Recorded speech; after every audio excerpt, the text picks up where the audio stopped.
ముఖ్యమంత్రి గారు నిన్న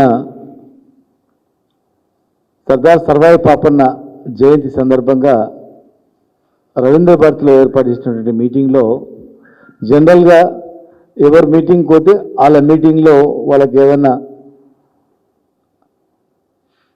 ప్రశంసలు కురిపిస్తారు, వరాలు కురిపిస్తారు. ఆ వర్గానికి సంబంధించినటువంటి చాలామంది రాష్ట్రంలో లక్షలాది మంది వృత్తి కులాల మీద ఆధారపడినటువంటి వాళ్ళు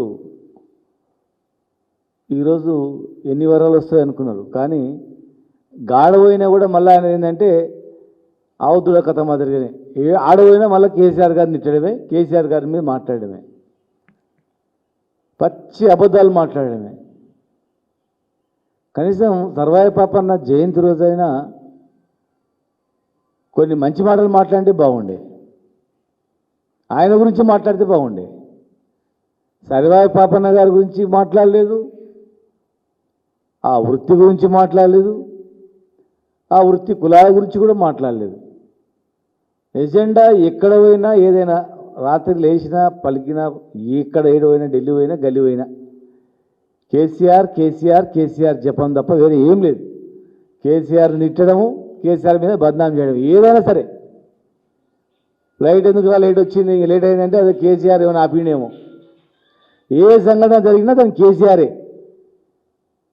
ఈ రాష్ట్రంలో వరదలు ఎక్కువ వచ్చినాయంటే కూడా కేసీఆర్ వల్లనే వరదలు ఎక్కువ వచ్చినావే అని అంటారేమో. అట్లా అయిపోయింది పరిస్థితి. కనీసం ఒక 6 మంది చనిపోయినరు విద్యుత్ ఘాతానికి సంబంధించినటువంటిది. గణేష్ నిమజ్జనాలు వస్తుంది, దాని మీద ఎలాంటి యాక్షన్ లేదు. శాంతి భద్రతల మీద ఎలాంటి అదుపు లేదు. ఒక చిన్న బాలికను హత్య చేస్తే ఆ స్థాయికి వెళ్ళింది ఈ నగరం అంటే, వాళ్ళు ఏడుస్తుంటే ఆడపిల్లల కన్నమే పాపం అయిపోయిందని ఏడుస్తుంటే కనీసం దాని మీద రివ్యూ లేదు. 60 మంది కార్మికులు రియాక్టర్ పేలి చనిపోతే దాని మీద లేదు. శాంతి భద్రతలు గాలికి వదిలేసిండ్రు. ఆంధ్రలో వచ్చినట్లు వరదలు వస్తే మాత్రం ఎంతమంది చచ్చిపోతారో తెలియదు. ఇక్కడ ఏ దానికైనా కూడా కారణం కేసీఆర్ అయిన మాట చెప్తే సరిపోతుంది అనుకుంటున్నారు, కానీ ప్రజలు క్షమించరు. సర్వాయి పాపన్న జయంతి రోజు కనీసము మీరు ఇచ్చే హామీలు వస్తాయనుకున్నారు. చనిపోయినటువంటి 700 మంది కార్మికులు ఏ వృత్తిలో చనిపోతారు? ఎక్కడ 2 సంవత్సరాలు దాదాపు 700 మంది కార్మికులు చనిపోయారు చెట్టు మీద పడి కింద పడి. వాళ్ళకు ఎక్స్గ్రేషియా 10 లక్షల రూపాయలు ఇస్తామన్నారు, ఈరోజు వరకు ₹1 ఇవ్వలేదు. మోపెడ్లు ఇస్తామన్నారు, ఇవ్వలేదు. వైన్ షాపులు ఇప్పుడు లిక్కర్ పాలసీ తయారవుతుంది. మరి లిక్కర్ పాలసీ 20% జీవో ఎప్పుడు వస్తుంది? వైన్ షాపులలో, బార్ షాపులలో రెండిట్లలో కూడా 20% రిజర్వేషన్ ఇస్తాం, అది కూడా సొసైటీలకు ఇస్తామని అన్నారు. మరి సొసైటీలకు 20% బార్లు, వైన్లు ఎప్పుడు ఇస్తారు అని మేము అడుగుతా ఉన్నాం. ఆయన జయంతి రోజు జనగాం జిల్లాకు ఆయన పేరు పెడతారు, జియో వస్తుంది, అందరూ చూసారు. మేము అడిగినవి కాదు, ఇవన్నీ కూడా మీరిచ్చిన హామీలు. ఇలా ఒక బహుజన వీరుడు, బహుజన నాయకుడు, రాజు అయినటువంటి చరిత్ర, క్షత్రియులే రాజు అన్నప్పుడు కాదు, సామాన్య చిన్న కులాలు కూడా రాజు కావచ్చు అని నిరూపించినటువంటి చరిత్ర. మరి మేము కూడా రాజ్యాధికార దిశగా ఈ కాంగ్రెస్ పార్టీ ఉందని చెప్పిన మీరు 42% మీ రిజర్వేషన్ మీద మాట్లాడుతూ ఇవాళ కేసీఆర్ గారి వల్లనే చట్టం వచ్చిందంటే ఏదన్నా న్యాయమా చెప్పండి? ఏమన్నా న్యాయమా? మీ స్థాయిలో మీరు మాట్లాడడం తగ్గుతుందా? అధికారం రావడానికి చెప్పొచ్చు, 100 అబద్ధాలు చెప్పొచ్చు, ఓకే. వచ్చిన తర్వాత కూడా ఇంకా 100 అబద్ధాలు ఆడతామంటే ఎట్లయితే చెప్పండి? కనీసం చదువుకున్న వాళ్ళు ఉన్నారు, మీడియా ఉంది, ప్రజలు ఉన్నారు, అసలు ఏమనుకుంటారన్నా కొద్దిగా ఆలోచన చేయాలి కదా. కేసీఆర్ గారి వల్ల 42% 23% తగ్గింది, 50% లోపలనే వచ్చి చట్టం తెచ్చిందని అన్నారు. కేసీఆర్ గారు 60% పైగా రిజర్వేషన్ ఇవ్వడం జరిగింది. దాదాపు 62% రిజర్వేషన్ ఇవ్వడం జరిగింది. మీరే కాంగ్రెస్ గవర్నమెంట్లోనే కాంగ్రెస్ నాయకులే గాంధీ భవన్ నుంచి స్వప్నారెడ్డి ఇంకొక గోపాల్ రెడ్డి అని ఇద్దరి కాంగ్రెస్ నాయకులతో కాంగ్రెస్ సర్పంచ్లతో మీరు కేసు వేయించిన మాట వాస్తవం కాదా?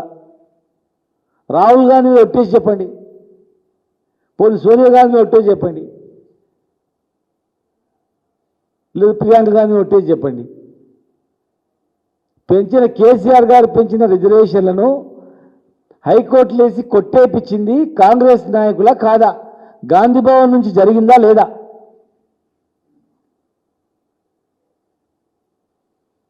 మేము మళ్ళీ సుప్రీంకోర్టుకు పోయినాం. సుప్రీంకోర్టుకు పోతే సుప్రీంకోర్టులో 50% క్యాప్ లోపలనే మీరు చేయాలని చెప్పి సుప్రీంకోర్టు గైడ్లైన్స్ ప్రకారం 50% లోపల మేము తెచ్చి చేసినాం. మరి మేము ఒకవేళ కేసీఆర్ గారు 50% చట్టం చేస్తే నువ్వు 70% చట్టం తీసుకురా, మరి 60% చట్టం తీసుకురా. నీ చేతిలో ఉంది, ముఖ్యమంత్రి చేతుల్నే మరి తగ్గించే అధికారం ఉన్నప్పుడు మీరు ఎందుకు చేస్తారు? మరి కావాలనే కదా.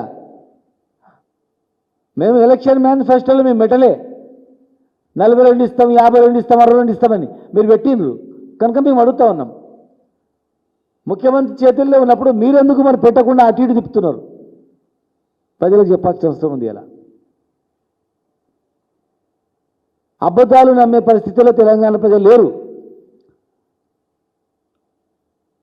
అది ఓన్లీ డిసెంబర్ 2023 వరకు నడిచింది. అది తర్వాత జరగదు. అది అబద్ధాలు నమ్మే పరిస్థితి లేదు. నువ్వు ఏదైనా గవర్నమెంట్ ప్రభుత్వం ఏం చేయాల్సింది చెప్పేది పోయి ఎప్పుడు గొర్రెలకు పైసలు ఇస్తారు, గొర్రెలకు డబ్బులు వేస్తారంటే దాన్ని స్కామ్ పెరిగినా దాన్ని బంద్ చేయించారు. 3 లక్షల గొర్రెలకు ప్రతి యాదవ్ సోదరికి 3 లక్షలు మేము ఇస్తామన్నాము. వర్షాలు పడుతున్నాయి, ఇప్పటివరకు కూడా చేప పిల్లల టెండర్ ఫైనలైజ్ కాలేదు. చెరువులు నిండినాయి, చేప పిల్లలు ఎప్పుడు వదులుతారు? దాని మీద దాస పెట్టాల్సిన అవసరం ఉంది. ఇలా లిక్కర్ పాలసీ తయారవుతుంది, మరి ఎప్పుడు జీవో ఇస్తారు? రేపో మాపో పాలసీ వస్తుంది. మరి పెంచిన రిజర్వేషను సొసైటీలకు ఎప్పుడు ఇస్తారు? బార్లు సొసైటీలకు వైన్ షాపులు ఎప్పుడు ఇస్తారు? 20%. దాని జీవో ఎప్పుడో విడుదల అవుతుంది. అది జయంతి రోజు చెప్పాల్సిన బాధ్యత కాదా?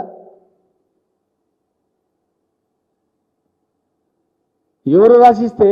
ఇలా 30 సంవత్సరాలు పాపన్న పరిపాలించిన ప్రాంతాలను మైనింగ్కి ఇచ్చింది కాంగ్రెస్ ప్రభుత్వమే.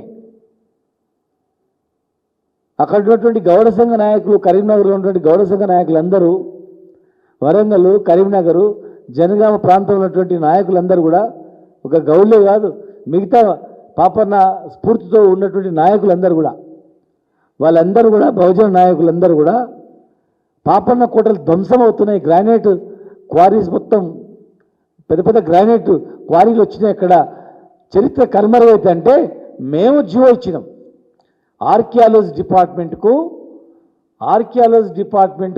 హ్యాండ్ ఓవర్ చేసినాం.